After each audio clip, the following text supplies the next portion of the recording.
Assalamualaikum warahmatullahi wabarakatuh.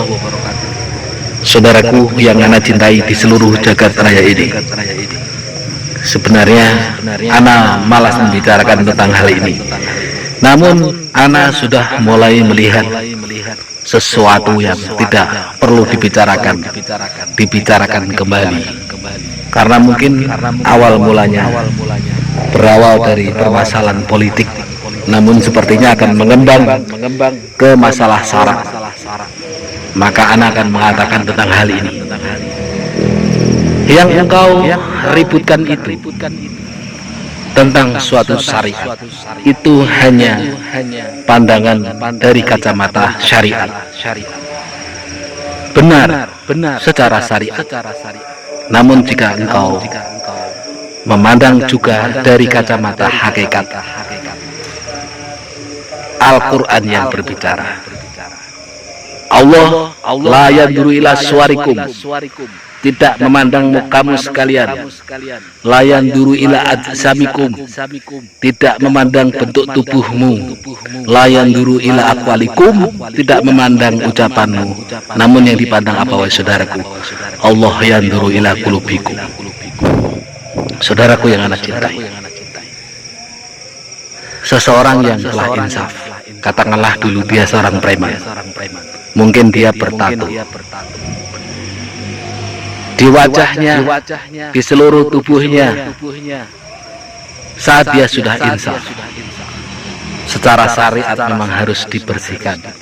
Namun apakah jika di wajahnya tidak bisa dibersihkan dengan sabun dan tidak bisa dibersihkan dengan alat pembersih, apakah engkau akan menyetrika wajahnya? Itu yang perlu engkau renungkan. Saat seseorang sudah insaf, benar-benar insaf lahir dan batinnya, maka Allah akan memandang hatimu, tidak memandang bentuk tubuhmu. Itu Al-Quran yang bicara wahai saudaraku, bukan ana. Maka engkau harus adil dalam hal ini.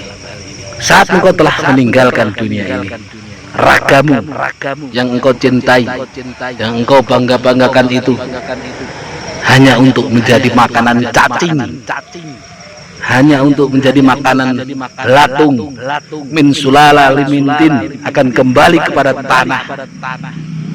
Apa yang akan kembali kepadamu?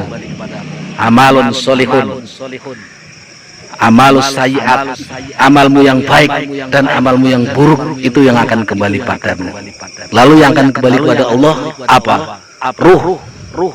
Karena ruh merupakan pinjaman dari Allah. Ruh dipinjamkan oleh Allah dari Allah dan akan kembali kepada Allah. Fahimtum? Jadi dalam hal ini engkau harus bijak dalam segala hal.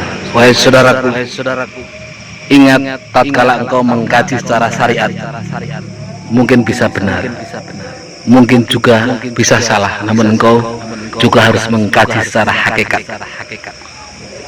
Karena jika engkau hanya mengkaji secara syariat, maka yang ada hanyalah kaku apa adanya. Namun engkau jika mengkaji juga secara hakikat, maka sifatnya adalah fleksibel, ada ruksoh, ada keringanan. Aku yakin bahwa engkau hanya mengkaji secara fikih, hukum fikih. Asal usul hukum fikih namanya usul fikih. Munculnya hukum fikih berasal dari usul fikih. Sedangkan fikih membahas masalah syariat kulit-kulit, sedangkan usul fikih membahas masalah hati, daleman. Jika engkau membahas masalah daleman, engkau membahas dengan ilmu fikih, tidak nyambung wahai saudara. Jika engkau membahas masalah daleman, engkau membahas dengan ilmu fikih, juga tidak nyambung. Sebaliknya, engkau membahas masalah kulit, kau bahas dengan usul fikih, tidak nyambung. Artinya saat engkau mengkaji tentang ilmu kulit, kau lihat hukum dari hukum fikih. syariatnya, kulitnya. Namun saat engkau mengkaji masalah daleman, isinya engkau kaji dengan usul fikih, ilmu dalemannya. Ana bukan siapa-siapa, namun ana juga pernah bertahun-tahun hidup di pesantren. Jika engkau penasaran dengan ana bukan siapa-siapa. Yang jelas Abuya Misbahul Mustafa almarhum ketua Majelis Ulama Indonesia itu kakek ana.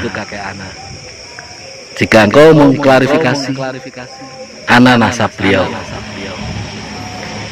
Dan ana bukan siapa-siapa, tapi darah yang mengalir di tubuh ana, penyebar Islam di tanah Nusantara generasi keempat, Sayyid Al-Maliki As-Subro Angin-Angin Al-Abdos. Ingat, ana bukan siapa-siapa, ana tidak memihak siapa-siapa, ana berbicara demi kemaslahatan, ana menghindarkan dari perpecahan. Semoga manfaat. Barakallah, rahayu semuanya. Assalamualaikum warahmatullahi wabarakatuh.